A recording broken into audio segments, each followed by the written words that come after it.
आप देख रहे हैं वतन समाचार। अमृतकाल में आपका स्वागत है। अमृतकाल की कुछ खबरें और कुछ झलकियां। अगर चीजें सस्ती होती हैं तो क्या उसका फायदा 140 करोड़ जनता को उसी तरह से मिलता है जिस तरह से चीजें जब महंगी होती हैं तो उसका टैक्स 140 करोड़ भारत की जनता पे करती है। ये जनता को अपने आप से भी पूछना चाहिए और जनता को अपने नेताओं से भी पूछना चाहिए। उससे पहले डॉक्टर आदित्य जैन की एक कविता, जो बड़ी प्यारी कविता है कि ईवीएम वाली मोरनी को मोर ले गए, बाकी सीटें पर्ची वाले चोर ले गए। गांधी बोले सच पर चलना ये रास्ता अनमोल है, तो आदित्य जैन कहते हैं गडकरी बोले कल से फिर तो इस रास्ते पर भी टोल है, यानी टोल टैक्स। असल मुद्दों से भटकाना लोटस की फितरत में है, महंगाई की पूछो तो बोले हिंदू खतरे में है। तो सवाल यह है कि जब महंगाई होती है तो ये जो भाजपा पर आरोप लगता है कि जैसे ही महंगाई का जिन बाहर आता है तो कह गया जाता है कि हिंदू खतरे में है। एक बड़ा सवाल है कि 47% गैस इंपोर्ट हम करते थे और आज 60% गैस इंपोर्ट कर रहे हैं। एक प्राइवेट चैनल पर जो पत्रकार शीतल हैं, उन्होंने ये इंकशाफ किया है और इसके साथ उस प्राइवेट चैनल के एंकर की साझा बातचीत में कुछ चौंकाने वाली चीजें सामने आई जो देश को समझना चाहिए, देश की जनता को जानना चाहिए कि 83% कच्चा तेल हम 2014 तक इंपोर्ट करते थे, यानी जब अमृतकाल नहीं था। लेकिन अमृतकाल में हम 88.6% कच्चा तेल इंपोर्ट कर रहे हैं, यानी आत्मनिर्भर हो रहे हैं। जब आत्मनिर्भर नहीं थे तो 83% था, जब आत्मनिर्भर हुए तो 88.6% हुआ। 66% एलपीजी यानी 2/3 एलपीजी हम इंपोर्ट करते हैं। 50% नेचुरल गैस हम इंपोर्ट करते हैं।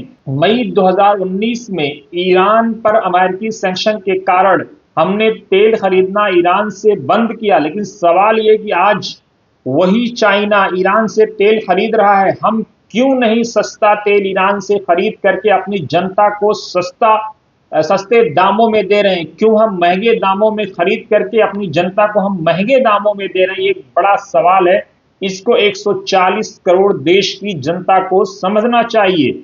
उस पत्रकार ने जो बातें कही वो बेहद चौंकाने वाली हैं कि ट्रांसपोर्ट और इंश्योरेंस ईरान हमें फ्री दे रहा था, मुफ्त दे रहा था, और भारतीय रुपए में तेल हमें दे रहा था, 60 रुपए का क्रेडिट हमें दे रहा था, और उसके साथ ही 12% इंटरनेशनल कास्ट से कम हमें रिबेट दे रहा था। उसके बाद भी हम ईरान से तेल नहीं ले रहे हैं। ये वही ईरान है जिसने 50 से 60 हजार करोड़ रुपया मीडिया रिपोर्ट के अनुसार यूके बैंक में अपना रखा हुआ था, जिसकी वजह से ये बैंक डूबने से बच गया। आप सोचिए कितनी बड़ी खबर है। उसके बाद भी देश की जनता को सस्ते दामों में चीजें खरीद करके सस्ते दामों में देने के बजाय अब ये आरोप सरकार पर लग रहा है कि महंगे दामों में खरीद करके सरकार देश की जनता को महंगे दामों में दे रही। इसकी वजह से डायरेक्टली इनडायरेक्टली महंगाई बढ़ रही है और उसका सीधा सीधा मार जनता पर पड़ रहा है। और आगे देखिए, 8% अमेरिका से हमने क्रूड ऑयल खरीदना शुरू किया। 8%, यानी 92% हम कहीं और से खरीद रहे हैं, और 8 टाइम्स ज्यादा ट्रांसपोर्ट है। क्यों? क्योंकि और इंश्योरेंस की कॉस्ट भी जो है वैसे ही है। और एलएनजी यानी 2025 में हमने रिकॉर्ड खरीदी है, और उस पर उससे पहले हम 0.33 पर एमएमबीटीयू कॉस्ट गल्फ देशों को देते थे, और अमेरिका को हम कितना दे रहे हैं? $2.6। आप सोचिए कितना बड़ा ये गैप है, और इसका टैक्स कौन पे करेगा? 140 करोड़ भारत की जनता। क्यों? क्योंकि खाड़ी से जो देशों में जो गैस या जो क्रूड ऑयल आता है वो आने में 6-7 दिन लगता है। अमेरिका से जो आएगा वो 55 से 60 दिन लगेगा, पत्रकार शीतल सिंह के अनुसार। अब आप सोचिए और गौर करिए कि हम क्यों जो है महंगे दामों में चीजें खरीद रहे हैं, और सरकार डायरेक्टली इनडायरेक्टली हमें महंगे दामों में लेने के लिए मजबूर कर रही है। सरकार को अमृतकाल में इसका जवाब जरूर देना चाहिए। उसके साथ ही और सुनिए, इंश्योरेंस 4 गुना है, शिपिंग कॉस्ट 10 से 12 गुना, 8 से 10 से 12 गुना शिपिंग कॉस्ट हम पे कर रहे हैं। और सुनिए, लगातार सरकार पर यह आरोप है कि अमेरिका से दोस्ती की आड़ में हम अपने खजाने को खाली करते जा रहे हैं। अब एक और सवाल यह है कि $300 बिलियन की रिफाइनरी अमेरिका लगाने की बात कर रहा है। जिसमें रिलायंस का कॉस्ट होगा, और सारे अगर क्रूड ऑयल हम वहां से लेते हैं या ऑयल हम वहां से लेते हैं, तो आप सोचिए कि कितनी बड़ी महंगाई की मार जनता पर पड़ेगी अगर ऐसा होगा।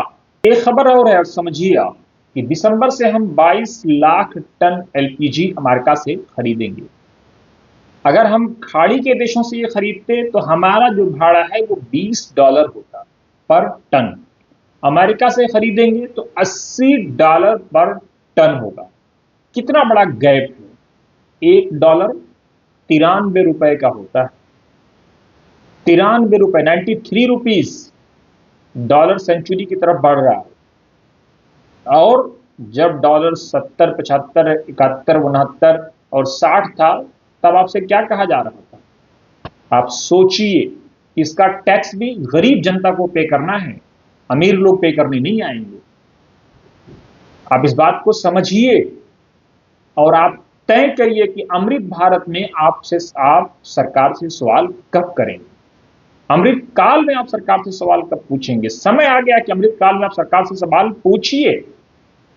क्यों हम मजबूर हैं अमेरिका के सामने? क्यों हम अमेरिका से गैस या दूसरी चीजें लेने के लिए मजबूर हो रहे हैं, जबकि वही चीज हमें सस्ते दामों में मिल रही है? जब सस्ते दामों में मिलेगी तो हमारी जनता को सस्ते दामों में मिलेगी, महंगाई खत्म होगी, हम विकास की तरफ बढ़ेंगे, तरक्की की तरफ बढ़ेंगे, हमारे लोग खुशहाल होंगे, लोगों के जहनों पर प्रेशर नहीं होगा, लोग तनाव से मुक्त होंगे, चीजें उनको अगर सस्ती दामों में मिलेंगी तो लाइफ स्टाइल चेंज हो जाएगा, जिंदगी में सोचने समझने का तरीका बदल जाएगा, सेविंग ज्यादा होगी। सेविंग ज्यादा होगी तो उसकी वजह से जो है देश को फायदा होगा, 140 करोड़ देश की जनता को फायदा होगा, देश का विकास होगा, देश विश्व गुरु के रास्ते पर तेजी से आगे बढ़ेगा। ये कई सारी ऐसी चीजें जिसकी जो समय है कि देश की जनता अब सोचे और सवाल पूछे सरकार से। जो संविधान ने उसको अधिकार दिया है उसके तहत वो सरकार से पूछे। एक बड़ा सवाल है, आने वाले दिनों में इसका जवाब जरूर सरकार को देना होगा कि आखिर हम क्यों महंगाई की तरफ जाने के लिए अपनी जनता को मजबूर कर रहे हैं, सस्ती चीजें क्यों नहीं खरीद रहे हैं,